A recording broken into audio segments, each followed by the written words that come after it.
Olá pessoas, tudo certo com vocês? Estou aqui para apresentar mais um grupo de compostos orgânicos e na aula de hoje o tema é ácidos nucleicos. Os ácidos nucleicos são substâncias orgânicas que estão presentes em todas as células vivas. Eles também estão presentes nos vírus, que são desprovidos de célula, e é a presença deles que faz com que os vírus tenham capacidade de reproduzir e sofrer mutações ao longo das gerações. Esse grupo de compostos orgânicos apresenta várias funções biológicas, entre elas são responsáveis pelo controle celular. Então, tudo que vai ocorrer na célula é coordenado pelos ácidos nucleicos. Armazenam e transmitem as características genéticas. Então, esse é um papel fundamental do DNA, que contém os genes com as características hereditárias. E participam da síntese de proteínas. Participam não, sintetizam as proteínas do nosso organismo. As características deles são, como eu já falei anteriormente, eles estão presentes em todas as células vivas. O termo ácido nucleico deriva do caráter ácido que a molécula apresenta, então pH ácido. Existem dois tipos de ácidos nucleicos, que são o RNA, ácido ribonucleico, e o DNA, ácido desoxirribonucleico. Tanto o RNA quanto o DNA, eles são constituídos por extensas cadeias carbônicas de nucleotídeos. Cada nucleotídeo é formado pelos seguintes elementos: um grupo fosfato, um açúcar pentose, que no RNA é ribose e no DNA desoxirribose, a gente viu isso lá nos monossacarídeos, a importância dessa pentose, e uma base nitrogenada. Então a gente tem aqui o esqueminha mostrando o fosfato, pentose, que pode ser RNA, no RNA pode ser ribose, DNA desoxirribose, e uma base nitrogenada. As bases nitrogenadas são classificadas em dois grupos.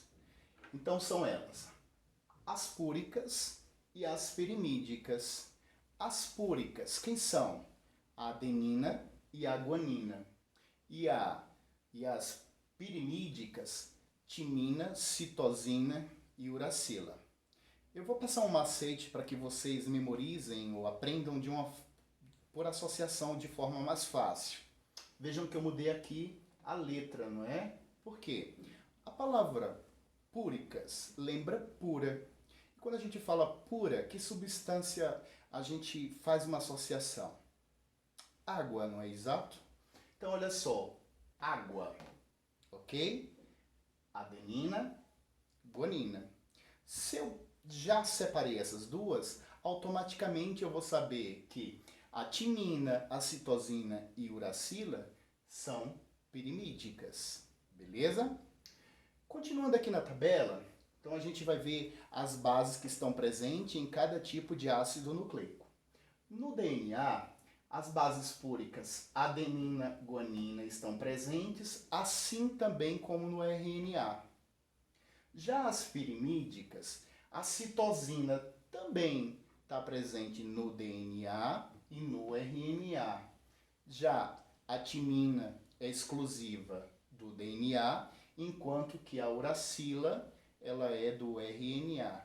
E para a gente finalizar a tabelinha aqui, só diferenciando os açúcares do DNA, que é desoxirribose, e do RNA, ribose. Bom, como ocorrem as ligações entre os nucleotídeos? Uma vez que eu já falei para vocês que os ácidos nucleicos são constituídos por extensas cadeias de nucleotídeos. Então, um nucleotídeo vai estar conectado ao outro por meio do fosfato e do açúcar.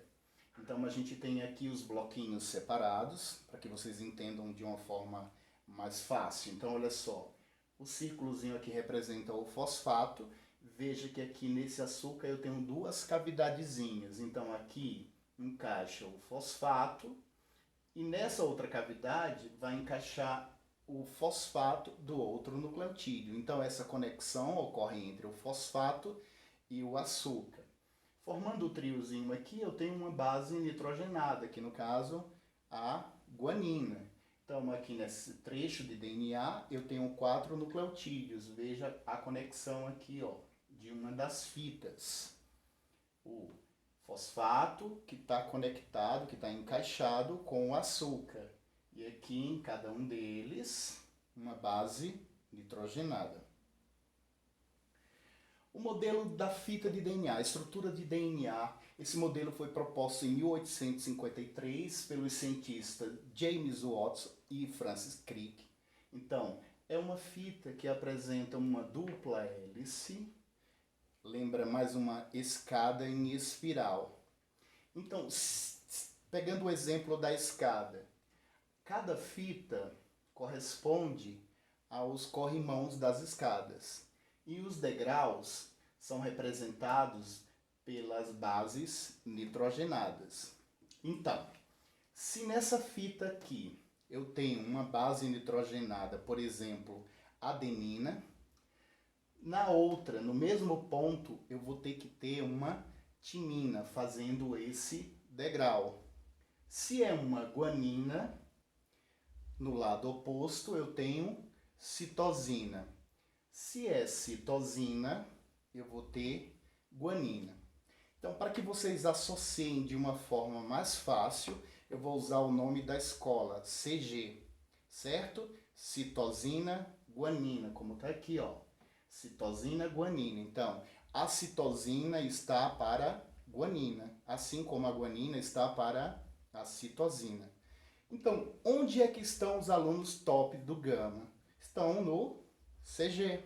Então, alunos top, adenina, timina, certinho?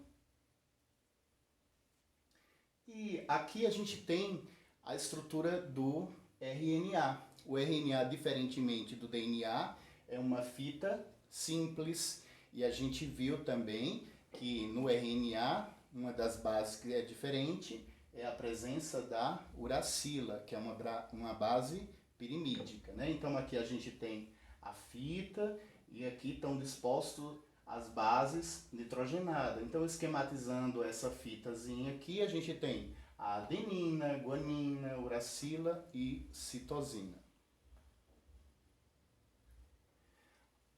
Para a gente finalizar esta aula, eu fiz aqui um resumo das principais diferenças que ocorrem entre o DNA e o RNA.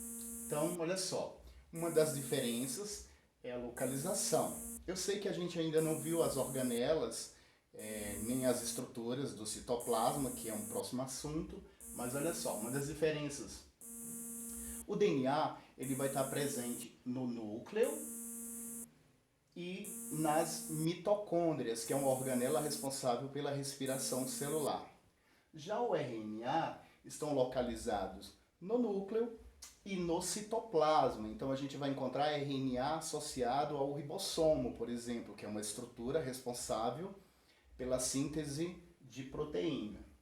Com relação à estrutura da fita, o DNA apresenta uma dupla hélice, a gente viu aquele modelinho lá semelhante à escada em espiral, enquanto que o RNA é uma fita simples. O açúcar, no DNA, desoxirribose, no RNA, ribose. E para finalizar essas diferenças, as bases nitrogenadas, adenina, guanina, citosina estão presentes tanto no DNA quanto no RNA. Já a timina é exclusiva do DNA, enquanto que a uracila ela é exclusiva do RNA. Beleza, galera? Espero que tenha sido útil, que vocês consigam aprender facilmente este conteúdo, ok?